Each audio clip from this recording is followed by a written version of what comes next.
కామారెడ్డి జిల్లాలో నకిలీ నోట్లు చలామణి చేస్తున్న ముఠా గుట్టు రట్టయింది. నకిలీ నోట్లను చలామణి చేస్తున్న 7 సభ్యుల ముఠాను పోలీసులు అరెస్ట్ చేశారు. వారి నుంచి ₹1,45,000 విలువైన 500 నోట్లను, 31,400 విలువైన 200 రూపాయల నోట్లను స్వాధీనం చేసుకున్నారు. గాంధారిలోని చద్మల్ తండ జరిగిన లక్ష్మమ్మ జాతరలో నకిలీ నోట్లు వెలుగు చూశాయి. ఆలయ క్యాషియర్ మాడు గోపాల్ రవీందర్ హుండీ డబ్బుల్లో నకిలీ నోట్లు కలిపి ప్రజలకు మిత్తికిస్తున్నారు. ఈ సందర్భంగా ఒక 500 రూపాయల కట్టలో 1 లేదా 2 నోట్లు నకిలీ 500 రూపాయల నోట్లను కలుపుతూ పంపిణీ చేశారు.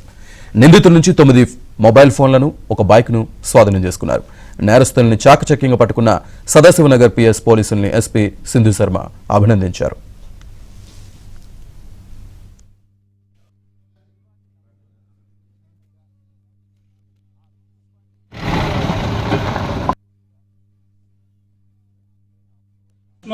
భోగ్ భండార్ జాతర అని ప్రతి సంవత్సరం సంక్రాంతి దినాలలో అంటే 13, 14, 15 తారీఖులలో ఈ సంవత్సరం జాతర జరిగింది. ఆ జాతర సందర్భంలో భక్తులు ఈ కానుకలు ఆ హుండీలో కానుకలు వేయడం జరుగుతుంది. అయితే వచ్చినటువంటి కానుకలు అన్నింటిని కూడా ఈ జాతర తర్వాత వాటిని కౌంట్ చేసి ఆలయ అభివృద్ధి కమిటీకి సంబంధించిన వాళ్ళు ఆ డబ్బులను తక్కువ ఆ తండాకు సంబంధించినటువంటి నీడీ పర్సన్స్ కు తక్కువ వడ్డీతోటి డబ్బులు వాళ్ళకు మితికి ఇవ్వడం జరుగుతుంది.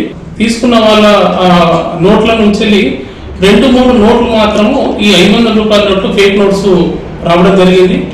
ఇది డౌట్ వచ్చినటువంటి ఆ తండాలో మనకు ఇన్ఫర్మేషన్ దొరికింది. ఏంటంటే ఆ విధంగా ఆలయ కమిటీకి సంబంధించిన వాళ్ళు ఇచ్చినటువంటి డబ్బులలో ఫేక్ నోట్స్ ఉన్నాయి అనేటువంటి ఇన్ఫర్మేషన్ మనకు రావడంతో SI Anjaneyulu Gandhari plus Sadashivnagar CI గారు సంతోష్ కుమార్ పర్సనల్ గా వెళ్ళి ఎంక్వైరీ చేసి వాళ్ళతోటి